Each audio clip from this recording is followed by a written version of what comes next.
Immersa tra le acque della laguna veneta esiste un'isola dove la natura regna sovrana. Sorvegliata da cerio, berry white e altri simpatici animali, nasconde un fascino unico nel suo genere. E se gli insetti non vi fanno paura, cosa state aspettando? L'isola Falconera è qui che vi aspetta. Buongiorno ragazzi e benvenuti in questo nuovissimo video sul canale degli Horizons. Sono seduto a bordo della laguna veneta perché, come avete letto nel video, trascorrerò le prossime 2 notti su una delle isole della laguna di Venezia. L'isola di cui sto parlando è un piccolissimo pezzamento di terreno che fa parte del patrimonio dell'UNESCO dal 1987 e sto parlando dell'isola Falconera. E oltretutto l'isola si vede già anche da qui. In quanto isola, come la raggiungerò sicuramente non a nuoto, i proprietari della struttura in cui alloggerò in queste 2 notti stanno per venire a prendermi con la loro imbarcazione. Non resta che aspettarli. Nel frattempo riposiamoci un po' per l'ombra perché non era previsto tutto questo bel tempo. Domani danno pioggia, ma nulla ci fermerà nell'esplorare questa fantastica isola. Andiamo!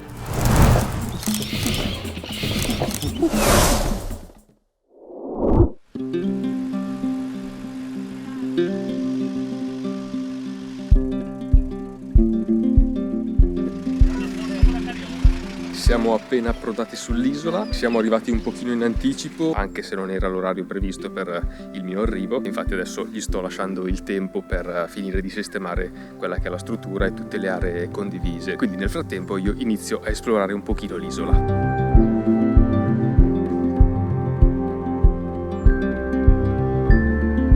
Le strutture dove è possibile alloggiare sono principalmente 2, una bianca e una rossa. All'interno di quella bianca ci sono degli appartamenti, quella in cui sono io, quella rossa, è il cosiddetto casone. Non sarò da solo, con me ci sarà anche una famiglia olandese che viene qui da diversi anni, cioè si sono proprio innamorati di quest'isola e ogni anno puntualmente vengono a soggiornare qui. Il casone è davvero un casone. Le aree comuni sono davvero spaziose, con una cucina con affaccio sul cortile dotata di ben 2 postazioni ai fornelli e un gigantesco salone con al centro un enorme tavolo di legno e una zona a soppalco per rilassarsi nelle giornate di pioggia. A disposizione un bel pianoforte dai tasti di legno.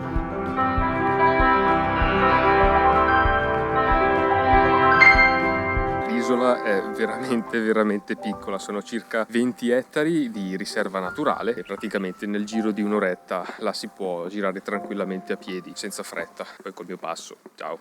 In quanto riserva naturale, qui sull'isola ci sono diversi animali, in realtà fanno parte della fattoria. Vedo giusto ora 2 degli animali che vivono proprio qui sull'isola, che sono un bellissimo cavallo bianco e un asinello. La proprietaria mi ha detto di fare attenzione al cavallo perché è particolarmente timido, anzi in realtà non posso neanche raggiungerlo perché sono arrivato a un vicolo cieco. La ragione per cui l'isola si chiama Falconera deriva ancora prima che gli esseri umani iniziassero ad insediare questo appezzamento di terra. Quest'isola era abitata principalmente dai falchi pellegrini e gli esseri umani venivano qui per cacciare questi falchi, per addomesticarli e per poi venderli ai nobili cavalieri. Negli anni, e anzi a dirla tutta nei secoli, quest'isola alla fine è stata abitata da diversi monaci, diversi frati e da alcune famiglie che hanno portato avanti di generazione in generazione la gestione di tutta questa terra. La missione principale della famiglia che gestisce quest'isola è quella di promuovere l'isola chiaramente in un'ottica di valorizzazione e di ecosostenibilità ambientale. Il tutto cercando di mantenere in vita i 3 cuori pulsanti che permettono all'isola di sopravvivere, ma di questo ne parleremo meglio domani. Dopo essermi dato una bella rinfrescata ho ricominciato a fare un po' il giro dell'isola per esplorare anche un po' la zona delle valli da pesca, che comunque vedremo meglio domattina. E guardate un po' chi ho trovato. Come vi dicevo, qui sull'isola c'è tutta un'area dedicata alla fattoria, quindi ci sono questi 3 asinelli, questo cavallo bianco e poi vabbè ci sono un paio di cani, poi i soliti galli, galline, qualche occa qua e là. Poi Anna, quando mi stava portando sull'isola, mi ha detto che dovrebbe esserci anche un cerbiatto. È arrivato da poco negli ultimi giorni, ha attraversato il canale a nuoto, quindi se siamo fortunati riusciremo anche a beccare questo piccolo cerbiattino. Durante il primo tour non ho potuto esplorare la parte finale dell'isola a causa del cavallo bianco, ma oltrepassando il casone storico della famiglia Bozzato, che ad oggi si presenta in stato di rudere, è possibile intraprendere un percorso più perimetrale dell'isola a ovest ed è un percorso più panoramico, leggermente rialzato rispetto alla quota di tutto il resto dell'isola. E adesso andiamo a vedere un po' com'è. Sto facendo niente di illegale, né? Questi recinti sono messi per i cavalli.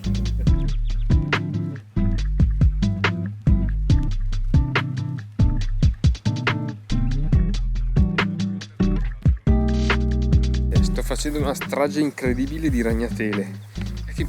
Mi dispiace anche rovinare tutto il lavoro di questi ragnettini. Sto facendo il possibile per girarci intorno, però ce ne sono alcune che sono veramente enormi e non riesco proprio ad evitarle. Anche mi dispiace anche perché sono dei lavoroni incredibili. Guarda questa qua quanto è grande. Non so se si vede, però è gigantesca. Ho i pantaloni della tuta che sono praticamente diventati bianchi. Abbiamo trovato chi queste ragnatele le fabbrica.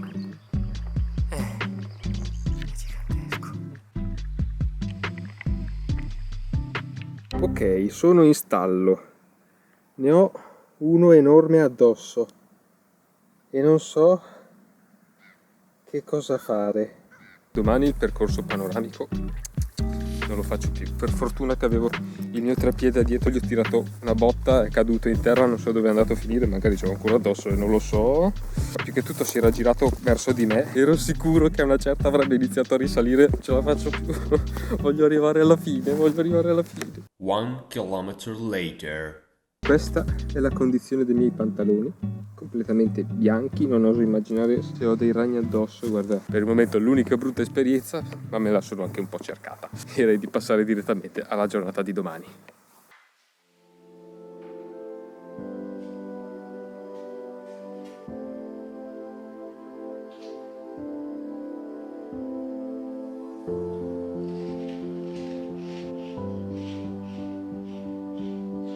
E Salvatore davvero.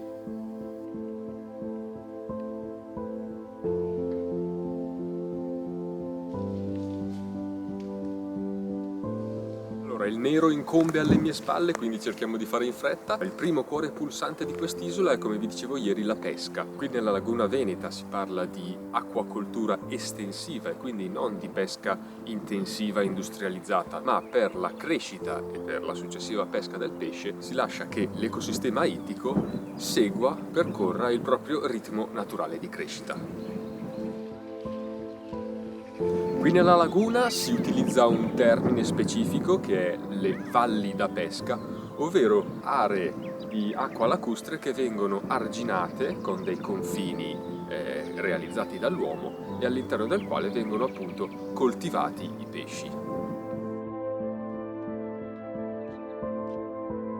Nel periodo primaverile avviene la cosiddetta fase di monta, dove le chiuse, le draghe a valle e a mare vengono aperte in modo tale che tutti i pesci che vogliono entrare nella laguna hanno la possibilità di entrare e a quel punto saranno, tra virgolette, intrappolati all'interno di queste valli da pesca, dove inizierà il loro processo di crescita, fino ad arrivare all'inverno, quando le temperature dell'acqua qui all'interno della laguna si raffreddano rispetto all'acqua del mare e al che le draghe vengono riaperte in modo tale che i pesci possano tornare nel mare dove l'acqua ha una temperatura migliore.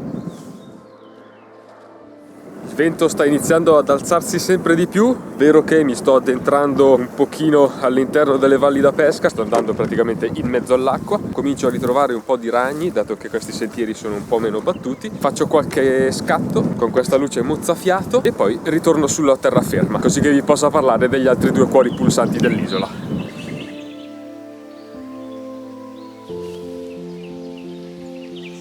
La seconda anima dell'isola qui risiede nelle api. Da 400 anni viene praticata l'apicoltura e qui viene prodotto un miele molto particolare, che è raro, perché il miele lacustre, prodotto a partire dal nettare di un fiore che nasce solamente qui nella laguna, permette di dare vita a un miele molto particolare, alle erbe aromatiche, ma che ha la particolarità di essere particolarmente sapido. Dopo aver parlato degli elementi acqua e aria, non si può non parlare dell'elemento terra. Dopo l'acquacoltura e l'apicoltura, l'agricoltura è praticamente il fulcro principale qui sull'isola. L'isola fa parte dei cosiddetti orti di Venezia, tant'è che tutta l'area destinata alla fattoria qui sull'isola è tappezzata di orti e frutteti. Inoltre l'habitat lacustre ha un terreno composto principalmente da sabbia e da limo, il che lo rende particolarmente fertile. Infine, qui sull'isola si sostengono grazie all'allevamento dei ragni. Ridendo e scherzando, probabilmente in camera non si vede, ma sulla cima di tutti questi cespugli agosi, spinosi, ci sono una miriade di ragnatele che fanno praticamente un tappeto di tele. Cioè, non si vedrà niente, però dal vivo è un tappeto di ragnatele. Quindi ragazzi, se non avete un buon rapporto con gli insetti, forse questo non è il posto giusto che fa per voi. Sono sicuro che vi starete chiedendo, ma Palisse, ma cosa sei andato a fare a vivere per 2 notti su un'isola dove non c'è praticamente niente? Bella domanda, ha un motivo, ovviamente c'è. Un po' come il ritiro meditativo che avevo fatto l'anno scorso nel B&B Casa di Paglia nelle terre di Canossa, anche quest'anno ho voluto ritagliarmi 2 giorni di tempo per dedicarmi a me stesso, per capire un po' se la mia vita sta procedendo nel senso giusto. Colgo infatti questa occasione per annunciarvi che ci saranno delle novità. Ci stiamo avvicinando al 100° video pubblicato sul canale degli Horizons, che sarà l'effettivo evento in cui vi annuncerò questo grande cambiamento che ci sarà d'ora in poi. Ancora un attimino di pazienza e a luglio vi dirò tutto. Fortuna ha voluto che mentre tornavo al casone ho incontrato Anna, la ragazza che ieri mi ha portato qui sull'isola. Per le 9:15, quindi tra una decina di minuti, porterà 2 delle famiglie che stanno qui sull'isola con me sulla terraferma. Colgo l'occasione e vado anch'io.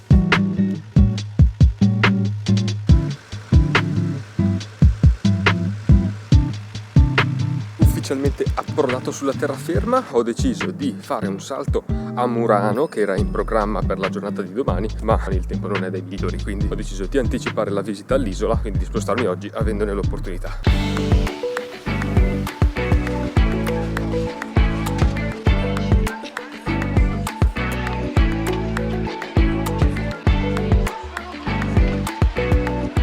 Burano sinceramente me l'aspettavo un po' più colorata, ma Burano lo è sicuramente molto di più. Murano è un'isola più lavorativa, qui come sapete bene si lavora il vetro di Murano, che in realtà è cristallo, e nulla, io sono venuto qui su quest'isola apposta per vedere la lavorazione del vetro.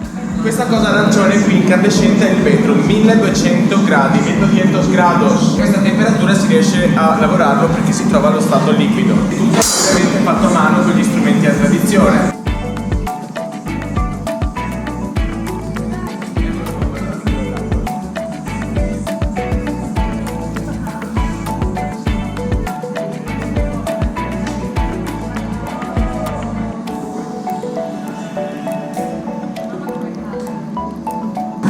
Comunque abbiamo Leonardo da Vinci dei maestri qua con noi, a dire la verità. Allora, ora è bollente. Cavallino adesso intorno ai 500 gradi. Applauso al maestro. E nulla ragazzi, siamo giunti alla conclusione anche di questa fantastica avventura qui sull'isola Falconera. Sono stati 2 giorni incredibili, è stata un'emozione immergermi all'interno della natura lacustre, ragni a parte chiaramente, ma è stata un'esperienza anche quella. L'ultima cosa di cui volevo avvisarvi è che esiste online un piccolo documentario di circa una mezz'oretta, è della Rai 3, e lo potete trovare tranquillamente andandolo a ricercare sul sito proprio dell'isola Falconera. Consiglio vivamente di andare a vederlo, ma più di questo vi consiglio chiaramente di prenotare anche voi qualche notte qui sull'isola, in modo tale che anche voi possiate dire di avere a tutti gli effetti affittato un'isola. E nulla raga, come sempre vi ricordo di iscrivervi al nostro canale YouTube degli Horizon, di seguirci su Instagram per tutti gli spoiler dei prossimi video. Ci rivediamo a maggio, subito dopo il nostro viaggio di gruppo in Romania, e come sempre bella raga, alla prossima.